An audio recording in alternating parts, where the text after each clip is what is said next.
Hi, in this video I'd like to take you through some of the features of the May 2012 release of CobaltIP. So let's get started.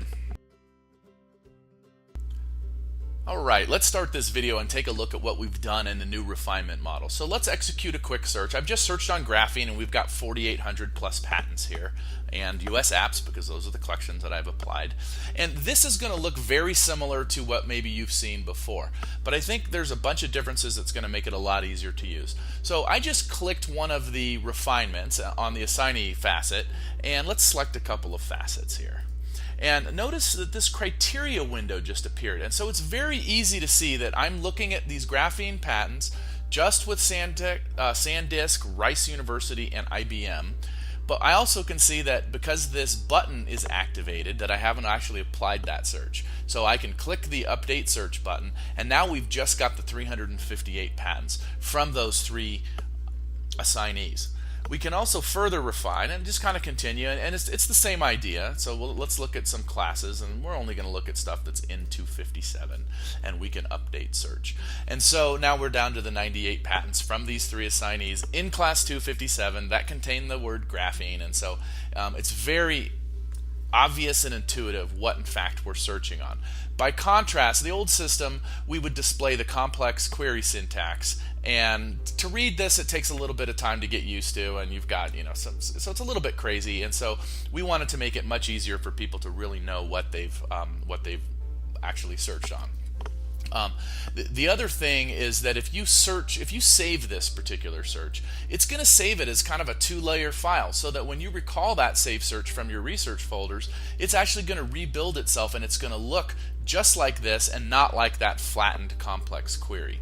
I think the final thing to note is that oftentimes there are refinements you want to make where you're going to have to use complex syntax. For example, if you wanted to find patents that are going to be coming up for renewal in the next 90 days. Well, we don't have a facet for that or a filter that's pre-built, and there's almost 50 of these, and so they're not all going to be available to you. Just a reminder, if you want to see what is available, just pull up the cheat sheet from the help file and you'll see them all here. And so we can see stuff that if I'm looking for particular event codes or only small entities or only utility patents, I can use this patent type, for example.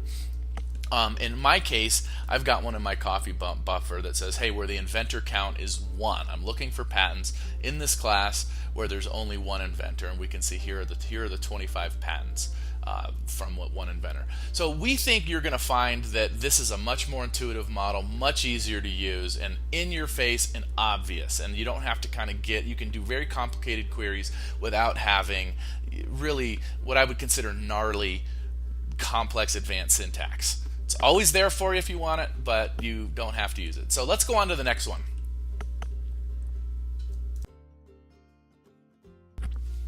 Okay, in this section, I'm just going to talk about some really cool kind of workflow feature that I think everybody is just wild about. And that is, if I've got this same search result up, and we've got graphene here, and so if I'm going through and I'm investigating these and I check off a few, and so we'll just check a few. Look at this. This selected button just showed up, and it says we've got 3 selected. I check another one, and now I've got 5 selected. Even better, and this drove some people crazy. Let's go to page 2, because I'm just showing the first 50. Now we've got 51 through 100. Look, all 5 are still selected, and so we can just continue selecting, reviewing, selecting, go to the next page, and then finally I can say selected. Let's add these to a folder. That's a great frustration saving and really a time saving feature for a lot of people that are doing document level research. So hope you like that one. Let's move on to the next. Okay, in this video, let's start talking a little bit about some of the charting enhancements we've made. So first one I'm going to amaze and dazzle you with is what we call multi-series charting. So I've opened up my research folders, and I've had some searches that I've saved, and let's just take a look at this Apple search. And I've done the same search on all of these different assignees. The only difference is that I changed the assignee name here, and I was looking at the current assignee, and then I looked at these 3 classes, and this is a string class, so it's all of the children. So it would be 345, 173, and any child class of those. But it's all 3 of these ORed together. And so I've done the same exact query for all of these various assignees. Well, what I really want to say, and the reason I picked those is because I felt those were some of the classes that most impacted smartphones. not just cell phones in general, but specifically smartphones. And so we can grab some of these assignees, and I'm just checking these searches. See, it says chart up here.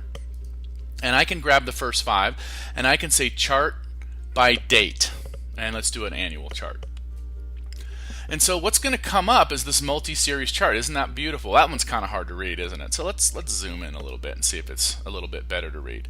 So basically, here are all the assignees. Here are the years.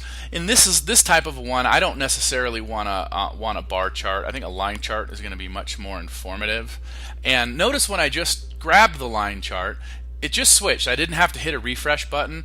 In the last version, we had a refresh button here.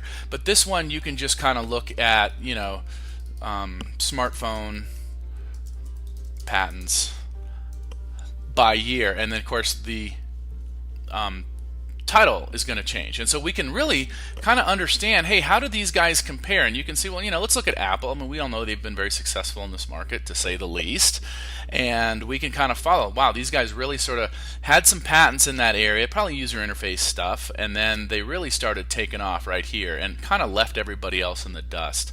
In this actual chart, we'll go ahead and minimize this for a second.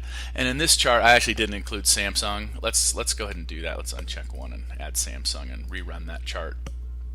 And chart by year, and we'll do the same thing. We'll flip it back. Whoops, we're using the publication date. And we can switch back to that line chart. And we'll zoom in just to kind of the relevant space. And if we add Samsung, we can see that they're quite strong. Notice 2012 is down, and that's obviously because we're in the middle of the year here and haven't quite finished the year. But I think the trends across these assignees is holding pretty steadily. So that's a multi-series charting. It's useful for a ton of things, and because it's a little bit hidden in the software, people aren't using it. So I hope you enjoy it and you use it, and you really can get some illustrations of who's doing what in the marketplace with this feature. On the next segment, I'll talk about some of the other charts.